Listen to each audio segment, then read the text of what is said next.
Sejam bem-vindos a mais um episódio do CETRAN no ar. Eu sou Giliane Mendonça, diretora executiva do CETRAN.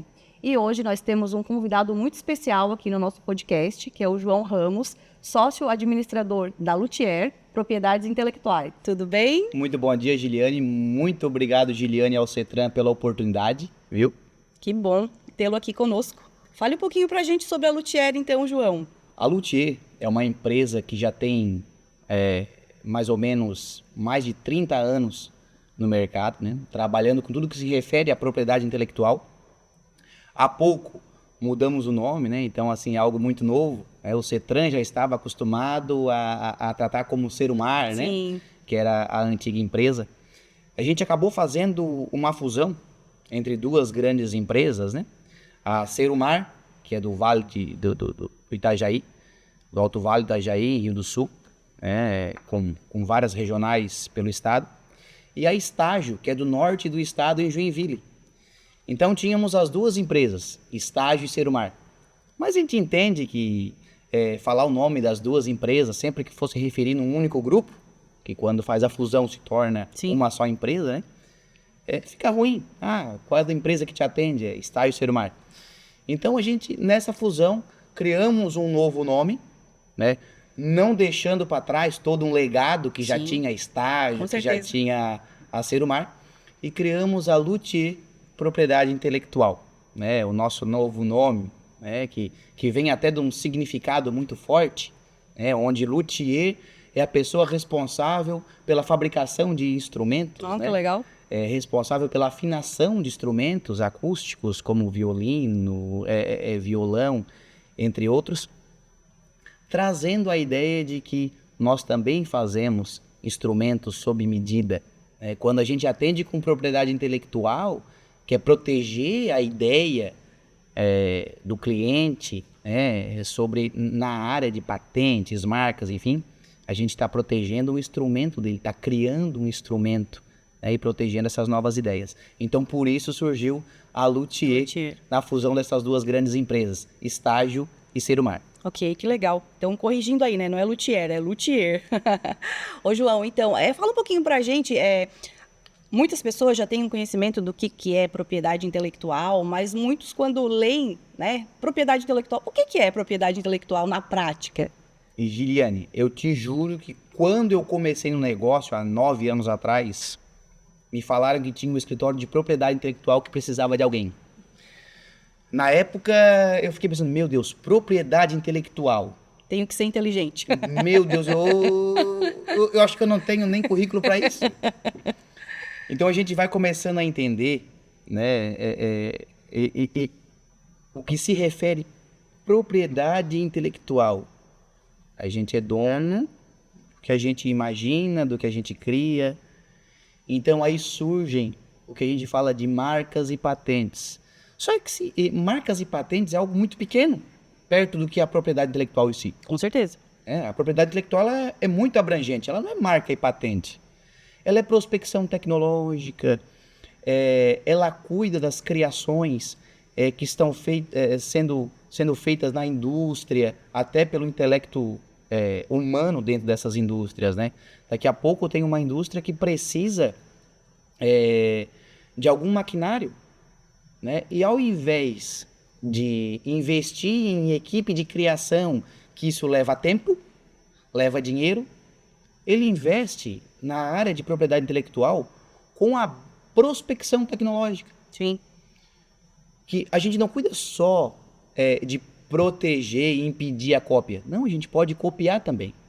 A patente, ela tem uma vigência de no máximo 20 anos, que depois que expira, ela fica em domínio público. Isso é importante as pessoas saberem, né? Sim. Porque as pessoas não sabem disso. Então, ao invés da indústria investir em criação, cara, tem muita coisa em domínio público que tu já pode ser usar. Usado. É verdade. Não precisa estar... De repente, tu vai investir muito tempo, muito dinheiro, com criação e tudo mais. E a propriedade intelectual te traz a receita do bolo. Sim. Inteiro. E que tu pode usar. Não é mais cópia. Não tem mais uma infração, sabe? Tu vai estar usando um negócio que é lícito. Que já está aberto, né? Essa é a ideia, até isso é a ideia do que se refere à patente na propriedade intelectual, né? A patente, a gente tem um domínio dela durante determinado tempo. Depois disso, a receita do bolo vai para o desenvolvimento humano. Isso é importante também até para a sociedade, né? Sim. Porque cria-se, tem um tempo para utilizar e depois é Sim. aberto, né? Ô, João, mas trazendo um pouquinho para o nosso setor, né, de transportes, e aí não é segredo para ninguém, até porque o próprio Beto Lima já falou isso nas palestras e aqui no CETRAN também, que ele teve um problema, né, com a marca dele, que desde 1900 e sei lá, quando eles abriram a empresa, muito antigamente, a empresa se chamava Lima Transportes e ele teve que trocar o nome em função de não ter feito, né, o registro da marca. E isso é importante as empresas também terem conhecimento, né, João?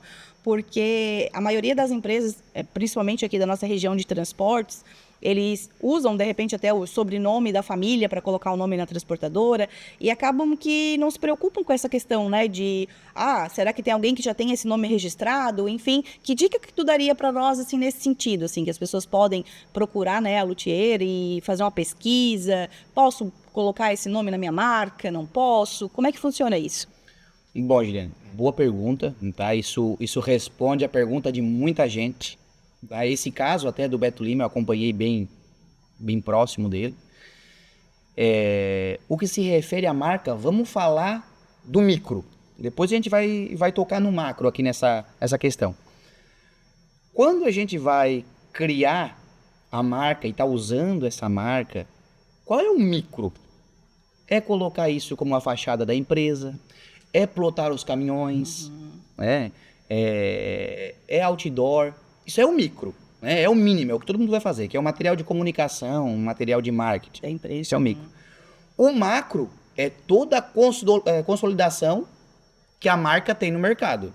Isso nem se fala. Mas vamos começar pelo micro.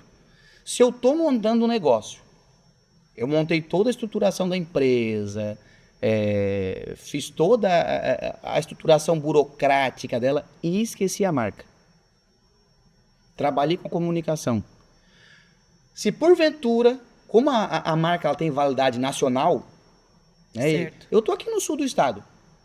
De repente, lá no Nordeste, tem uma empresa que criou o mesmo nome e ela registrou a marca.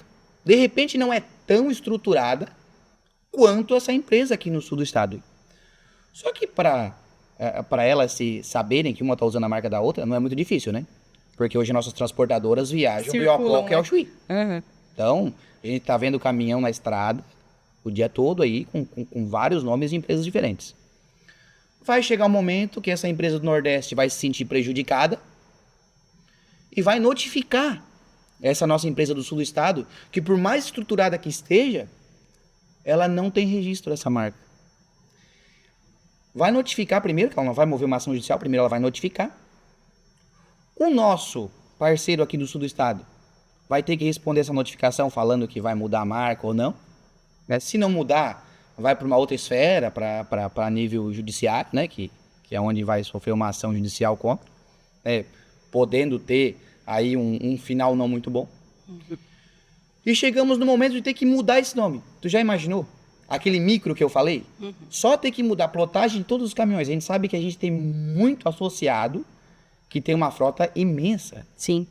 Aí todo custo, todo... Imagina ter que tirar a plotagem de todos eles. Isso eu tô falando no micro. Que é tirar a plotagem de caminhões, outdoor da estrada, material de comunicação, brinde e uniforme de funcionário. Isso eu tenho como micro, que isso é o básico que todos fazem. Sim. Agora, se falar no macro, a consolidação do nome, onde todo mundo conhece aquela transportadora, tem credibilidade por ela, e ela trocou o nome, o que é que faz? Complicado, complica bastante, né? Isso. Então, eu oriento a todos que vão montar um negócio. João, mas tá pequeno.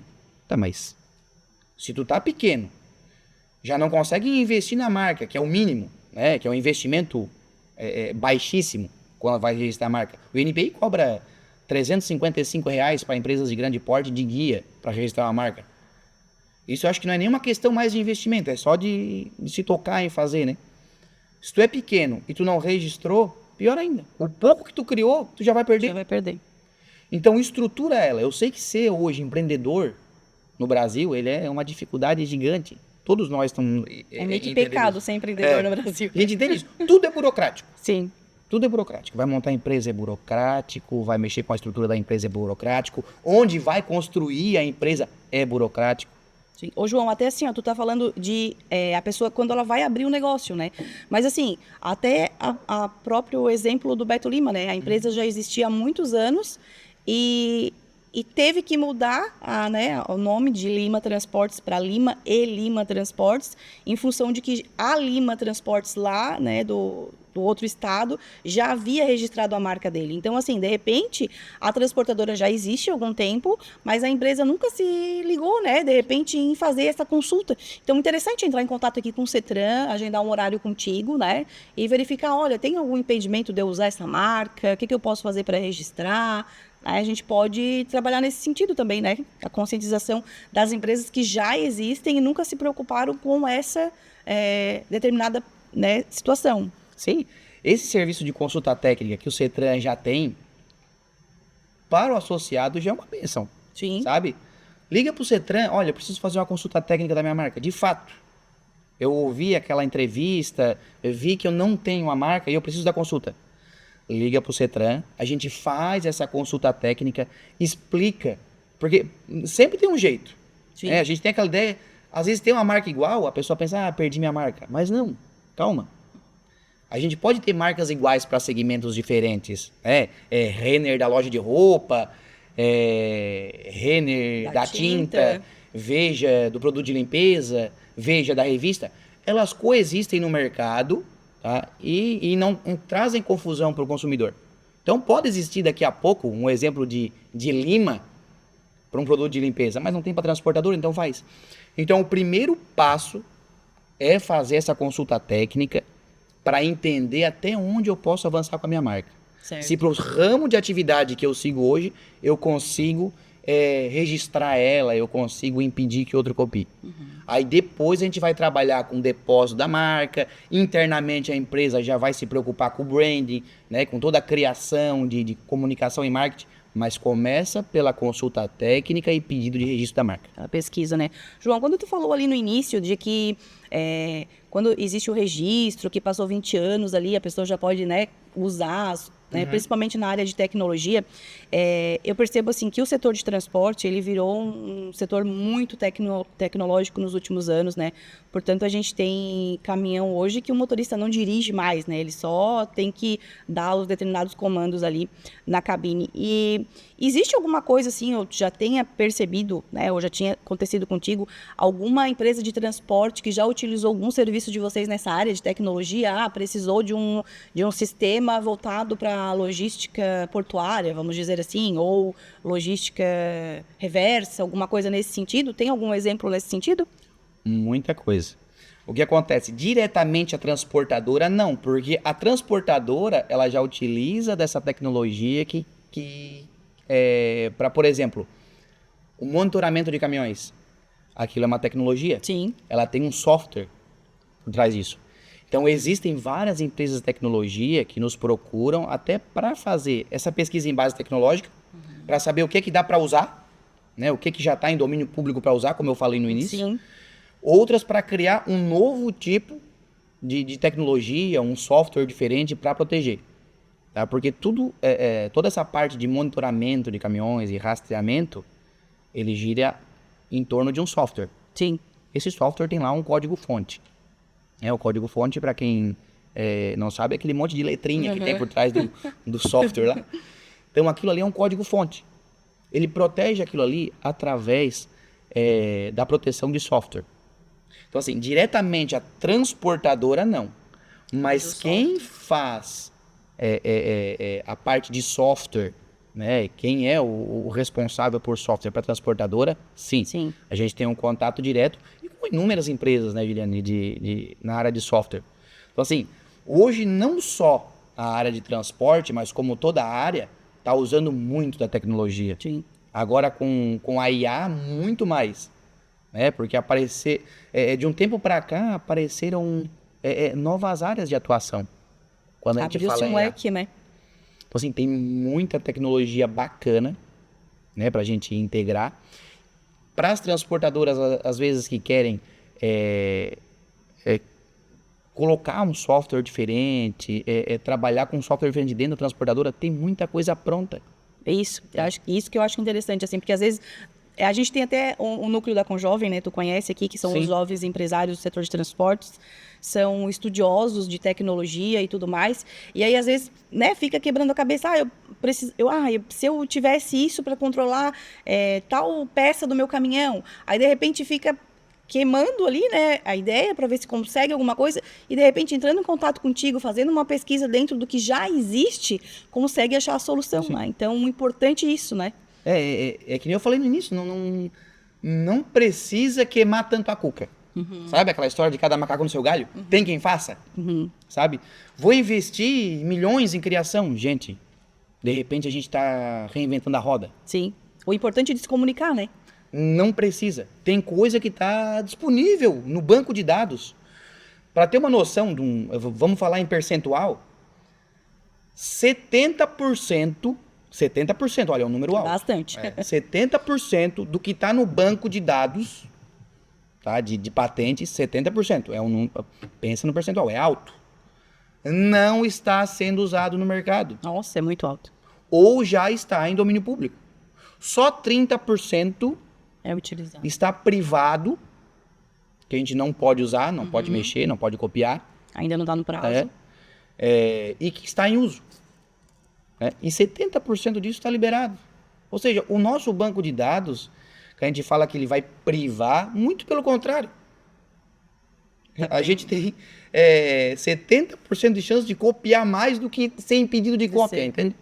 Assim, e olha a importância, né, de saber dessas informações, coisas que a gente não sabe. Eu não sabia dessa informação, né? Então, a importância da gente conversar, de estar, né, inteirado. João, assim, muito obrigado por ter aceitado vir conversar conosco, né? E a gente gostaria de deixar esse canal aberto para os nossos associados, quem quiser tirar dúvidas, tanto na questão do registro da sua marca, quanto dos produtos, né, de pesquisa, também de tecnologia, como o João mencionou conosco.